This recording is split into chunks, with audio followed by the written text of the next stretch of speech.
Spiderman brand new day का trailer तो आ गया, लेकिन कहानी वहां पर खत्म नहीं होती। इनफैक्ट वहां से शुरू होती है।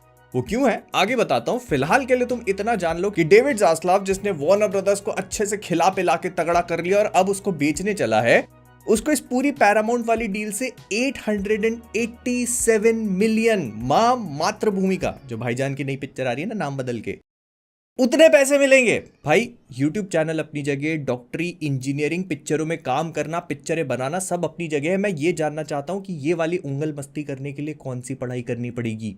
फिर रायन गॉसलिंग ने उनकी एमसीयू सिचुएशन पे एक बहुत ही बढ़िया सा अपडेट दिया है, जो इतना बढ़िया भी नहीं है, लेकिन हाँ चलो, कुछ नहीं से तो कुछ अच्छा। उनसे पूछा गया कि आप गोस्ट राइडर बन रहे हो क्या। उन्होंने कहा देखो, वी हैव हैड टॉक्स, हमारी बातचीत हो चुकी है, लेकिन इट्स कॉम्प्लिकेटेड। भाई ये अभी आने वाली पिक्चर में एक एस्ट्रोनॉट बना है जिसका स्पेसशिप एलियन फ्यूल से चलता है। 11 लाइट ईयर्स दूर पहुंचने के बाद एक एलियन से मिलता है जो पत्थर जैसा दिखता है और बात करने के नाम पे गाने गाता है। इसके लिए ये कॉम्प्लिकेटेड नहीं है, लेकिन हाँ गोस्ट राइडर कॉम्प्लिकेटेड है। मकड़ा बस अपने मुंडी में आगी तो लगानी है। तो देखो, जॉनथन मेजर्स की अब शादी हो चुकी है, बंदा आगे बढ़ रहा है, अपना परिवार वगैरह बना रहा है, तो शायद कैंग रिटर्न नहीं, खैर वो नहीं हो सकता। मैं भी क्या है यार, छोड़ो, आगे आगे बढ़ते हैं। फिर चार्ली कॉक्स ने बात कंफर्म करी कि डेयरडेविल बॉर्न अगेन के सीजन 3 की फिल्मिंग शुरू हो चुकी है। ये 2027 में रिलीज होगा और कहा जा रहा है कि इसको और भी ज्यादा स्ट्रीट लेवल लेके जाएंगे। जो फ्रैंक मिलर की कॉमिक बुक्स है उनसे काफी हैवी इंस्पिरेशंस को ड्रॉ करेगा और ज्यादा सड़क छाप। भाई क्या मतलब, सड़क पे ही सोने लगेगा क्या? नहीं, वो हो चुका है कॉमिक बुक्स में, इसलिए बता रहा हूं, कोई बड़ी बात नहीं, आगे देखने मिले तो हैरान मत होना। फिर तिमोथी शैलामे और उसका बाप कौन बनाता है इंटरस्टेलर में, मैथ्यू मैककॉनॉहे, दोनों के नाम सरनेम बोलना बहुत मुश्किल है, लेकिन आई हैव डन इट। तो एक इंटरव्यू देने बैठे दोनों, जिसमें ऑडिसी की बात निकली, फिर उसके बाद मतलब और काफी सारी इंटरस्टेलर वगैरह की बात कर रहे। फिर पता चला किसी ने कहा कि ये एमसीयू में आ रहे हैं। I have no idea where this things come from, लेकिन अगर दो लोग बैठ के बात कर रहे तो इसका मतलब ये नहीं है कि वो एमसीयू में आ रहे हैं। और किसी ने बोल दिया कि दोनों एमसीयू में ऑसबॉर्न बनेंगे, मतलब मैथ्यू जो है वो पापा ऑसबॉर्न, तिमोथी जो है वो बेटा ऑसबॉर्न। भाई इस हिसाब से मैं बेन रायली हूं। स्पीकिंग ऑफ विच, ऐसा कहा जा रहा है, ऐसा रूमर्ड है कि जो ट्रेलर में तुम आवाज सुनते हो ना, जिस बंदे की जो कहता है कि एक स्पाइडर की 3 लाइव्स होती हैं, तो वो कीथ डेविड की आवाज है, जो कि एक एक्टर है, काफी बढ़िया एक्टर है। और कहा जा रहा है कि ये एमसीयू मतलब स्पाइडरमैन ब्रांड न्यू डे में लिजर्ड का रोल प्ले कर, कर्ट कॉनर्स का रोल प्ले कर सकते हैं। लिजर्ड की तो कोई आवाज ही नहीं, मतलब या you know what I mean. लेकिन ये भी एक रूमर है, तो मतलब मुझे ऑनेस्टली नहीं लगता, क्योंकि लिजर्ड का रोल तो हल्क कर रहा है, मतलब कर्ट कॉनर्स का रोल ब्रूस बैनर कर रहा है। फिर बैटमैन 2 को लेके जो सुनने को मिल रहा है वो काफी इंटरेस्टिंग है। मतलब मैं बहुत मैंने मतलब भाई न्यूज बताने के बजाय अपना एक्साइटमेंट बता रहा हूँ, because I kind of felt excitement. News basically ये है कि बैटमैन जो है वो अपने कमिश्नर गॉर्डन के साथ मिलकर के और एक मर्डर मिस्ट्री को सॉल्व करने चलेगा। लेकिन इस मर्डर मिस्ट्री में हार्वी डेंट बीन का साथ, मतलब मर्डर मिस्ट्री सॉल्व करने में हार्वी डेंट बीन का साथ देगा। एंड ये पूरा किलर वाला एंगल काफी कॉम्प्लिकेटेड होने वाला है। एंड ये गौतम की हिस्ट्री तक जाएगा, मतलब उसकी रूट्स को ट्रेस करेगा और भी बहुत सारे इंटरेस्टिंग रेवलेशंस बताने वाला है। But then again it is also another rumour. जो चीज रूमर्ड नहीं है वो है मैंडेलोरियन एंड ग्रोगू का रन टाइम, जो कहा जा रहा है कि 2 घंटे 20 मिनट के आसपास का होगा। हट, अब 4 घंटे से कम के पिक्चर में देखता ही नहीं। एक काम करो तुम, मैंडेलोरियन एंड ग्रोगू 1 और पार्ट 2 दोनों बना करके एक साथ दिखा देना, मैं वो देखूंगा। फिर पिछले हफ्ते क्रिम्सन डेजर्ट नाम का एक गेम रिलीज हुआ, जो कि जिसको खेलने के लिए मैं पर्सनली काफी एक्साइटेड था, लेकिन it kind of turned out to be a mishmash of stuff, because उसके कंट्रोल्स बहुत वियर्ड हैं। फिर उसके बाद उसके ग्राफिक्स इतने ज्यादा डिमांडिंग है कि आपका अच्छा खासा हाई टेक पीसी भी काफी पोटैटो पीसी वाली फीलिंग देता है। But still I am kind of growing into it. नहीं, ये न्यूज नहीं है, जस्ट मैं अपना एक्सपीरियंस शेयर कर रहा था। क्यों बता नहीं सकता क्या? न्यूज ये है कि सीडी के प्रोजेक्ट रेड वाले विचर 4 को डेवलप करने के लिए 500 डेवलपर्स की टीम को रखे हुए हैं। अगर तुम्हें नहीं पता इसका एक्सटेंट कितना है, तो साइबरपंक 2077 जो आया था उसमें 200 डेवलपर्स काम कर रहे थे। इसमें बग्स हुए ना। फिर टॉम क्रूज जो है वो जोसेफ कॉसिंस्की की मायामी वाइस मूवी जो बन रही है उसमें एक एंटागनिस्ट का रोल प्ले कर सकते हैं, ऐसा कहा जा रहा है। इसमें ऑलरेडी ऑस्टिन बटलर और माइकल बी जॉर्डन को कास्ट कर लिया गया है। And I would say it would be refreshing to see Tom Cruise in a different role. मतलब पिछले कुछ समय से मैं बस उनको दौड़ते हुए, कूदते हुए और उड़ते हुए ही इमेजिन कर पा रहा हूं। फिर चार्ली कॉक्स एक इंटरव्यू देने बैठे बॉर्न अगेन के लिए और उनसे पूछा कि क्या तुम स्पाइडरमैन ब्रांड न्यू डे में हो, तो उसने कहा कि नहीं, मैं नहीं हूं। फिर उसने कहा कि अगर मैं होता तो भी मैं यही कहता कि मैं नहीं हूं, लेकिन मैं नहीं हूं। जो कि मैं होता तो मैं यही कहता। यार एक तो भाई मैं ताला मार दूंगा कोचिंग सेंटर पे, मैं मजाक नहीं कर रहा। इस आदमी से जिसने खोली है ना दुकान, उससे पूछा कि कैसा लगा ट्रेलर। यार भाई यार मेरे को बहुत बढ़िया लगा, मैंने सिर्फ म्यूट पे सुना, मैं देख पाया उसको, मतलब म्यूट पे सुनता है, मतलब मैं सिर्फ उसको देख पाया, मैंने सुना नहीं उसको, क्योंकि मैं मेकअप चेयर पे था और मैं चाहता नहीं था कि मेरे आसपास वाले लोग डिस्टर्ब हो। झूठ तो देखो, झूठ तो देखो, देख लिया होगा, देख के खुश भी हो गया होगा। मैं ये नहीं कह रहा कि इस वाली में वो आएगा, क्योंकि जगह नहीं है बंदे की, ऑलरेडी मूवी बहुत पैक्ड है। लेकिन इसका मतलब ये नहीं कि doomsday seek, I did not से इट, आई डिड नॉट से इट। तुम सोच रहे हो, मैंने बोला नहीं, तुम सोच रहे हो वो चीज, मैंने बोली नहीं है अभी तक। फिर रॉबर्ट कर्कमैन ने इनविंसिबल सीजन 4 के लिए कहा कि इसमें एक बहुत ही बेहतरीन मोमेंट है जो मैं स्पॉइल नहीं करूंगा, लेकिन ये बहुत ज्यादा ब्रूटल है। इनफैक्ट जब हम लोग इस मोमेंट को देखते हैं तो हम खुद भी अंदर से पूरे झिंझुड़ जाते हैं। इट इज वेरी ब्रूटल, मजा आएगा। A few moments later. एक मिनट, ये माकड़ा सीजन 4 ही चल रहा है, मैं सोच रहा हूं सीजन 3 पे बैठे हैं हम लोग। सीजन 4, और डैम, बहुत मजा आने वाला है।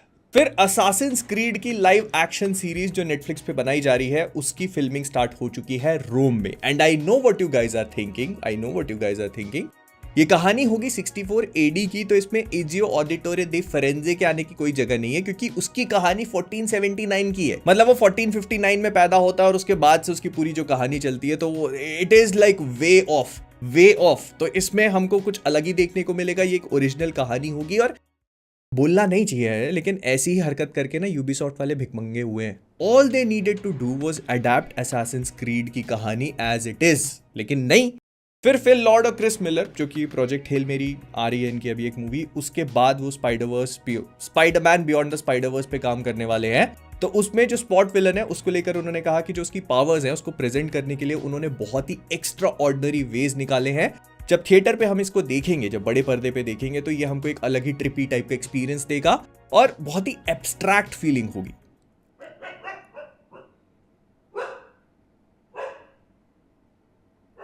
He does not like it. खैर एनीवे, कॉमिक बुक्स में स्पॉट जो है ना वो मैरी जेन को अपने अंदर ही घुसा लेता है। नहीं, फन फैक्ट बता रहा हूँ, इसका कोई कहानी से और न्यूज से रिलेशन नहीं है, बता नहीं सकते क्या। अब अंदर लेके कहाँ भेजता है वो नहीं बताऊंगा, मैं न्यूज बताने आया हूँ ना। फिर ये सुनने को मिल रहा है कि सुपरमैन मैन ऑफ टुमारो जो मूवी आने वाली है, उसमें ब्रेनियक विलन तो होगा, लेकिन ब्रेनियक अकेला विलन नहीं होने वाला।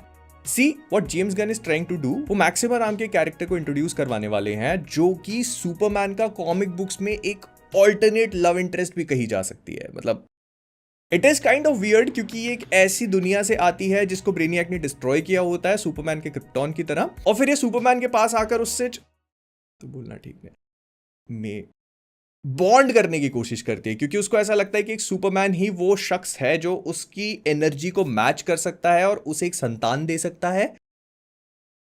लेकिन Superman clearly rejects it. But हाँ, थोड़ा बहुत लव एंगल होता है, तो हो सकता है कि मैन ऑफ टुमारो वो लव ट्रायंगल वाली चीज को एक्सप्लोर करे। सिंस पार्ट 1 में हमने देखा था कि लोइस और सुपरमैन की जो रिलेशनशिप थी वो थोड़ा ऐसे ऊपर नीचे डामडोल चल रही थी, तो this could be a great addition. लेकिन इसमें एक ट्विस्ट भी है, मैक्सिमा आती तो है सुपरमैन के पास, लेकिन वो एक्चुअली काम ब्रेनियक के लिए कर रही होती है।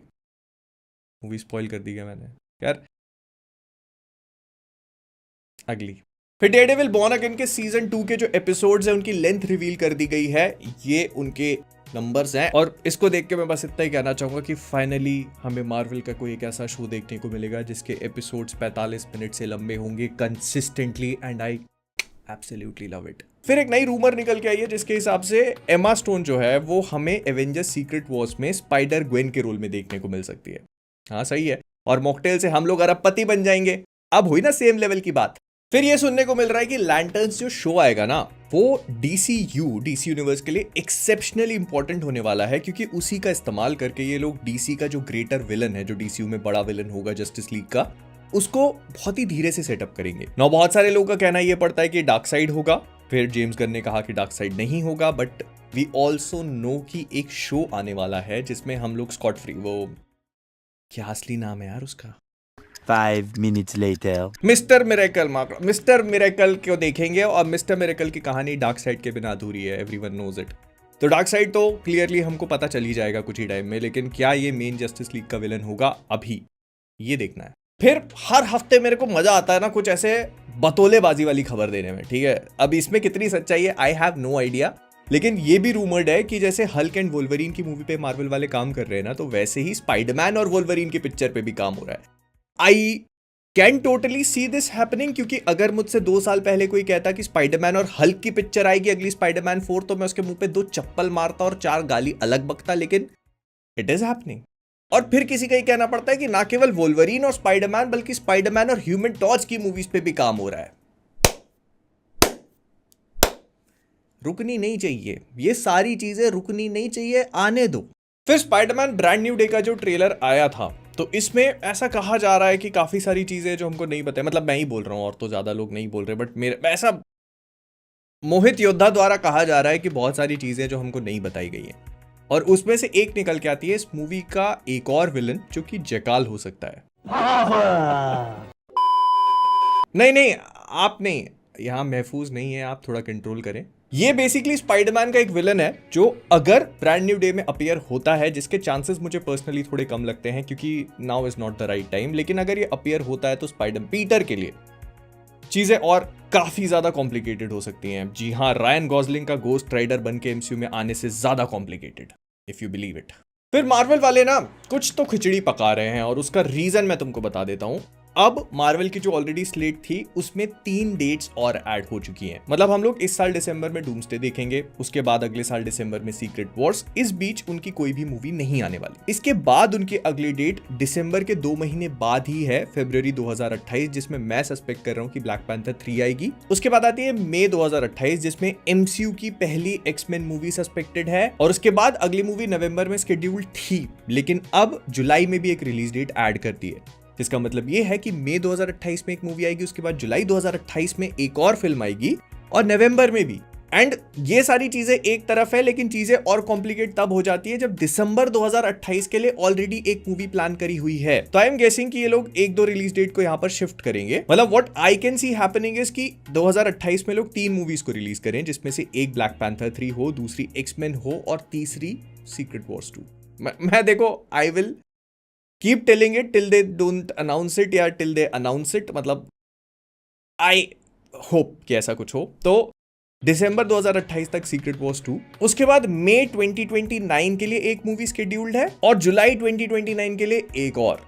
So this is pretty interesting. अब यहां पर एक मूवी जो 2029 में रिलीज हो सकती है, वो मैं स्पाइडरमैन 5 एक्सपेक्ट करके चल रहा हूं, और डेरा इसे एक जो रिलीज डेट है उसको ब्लेड ले आई शुड प्रोबेबली स्टॉप। लेकिन हाँ, मतलब मेफिस्टो आ सकता है तो ब्लेड क्यों नहीं। खैर इन सब चीज़ों बात नहीं करते, लेकिन हाँ, इस पूरी चीज़ को देखकर ये समझ में आ रहा है कि मार्वल के अंदर कुछ ना कुछ खिचड़ी पक रही है, बिकॉज ये वो सारी मूवीज हैं जो हम लोगों ने सोच के रखी हैं। सीक्रेट वॉर्स ऑल्दो उन लोगों ने अनाउंस नहीं करी है, लेकिन दिसंबर की रिलीज डेट का मतलब यही है कि वो कोई एक एवेंजर्स लेवल मूवीज में पटकेंगे। पहले हो सकता है कि अगर सीक्रेट वॉर्स 2 प्लान नहीं थी तो ये लोग एक्समैन को दिसंबर की डेट दे देते, लेकिन अब क्योंकि मई में उनकी एक मूवी आनी है, तो that could, who knows, that could be Axeman, और हमको दिसंबर में सीक्रेट वॉर्स 2। क्या बस करते हैं इतना। I will see you in the next one. Please like, subscribe, Tata.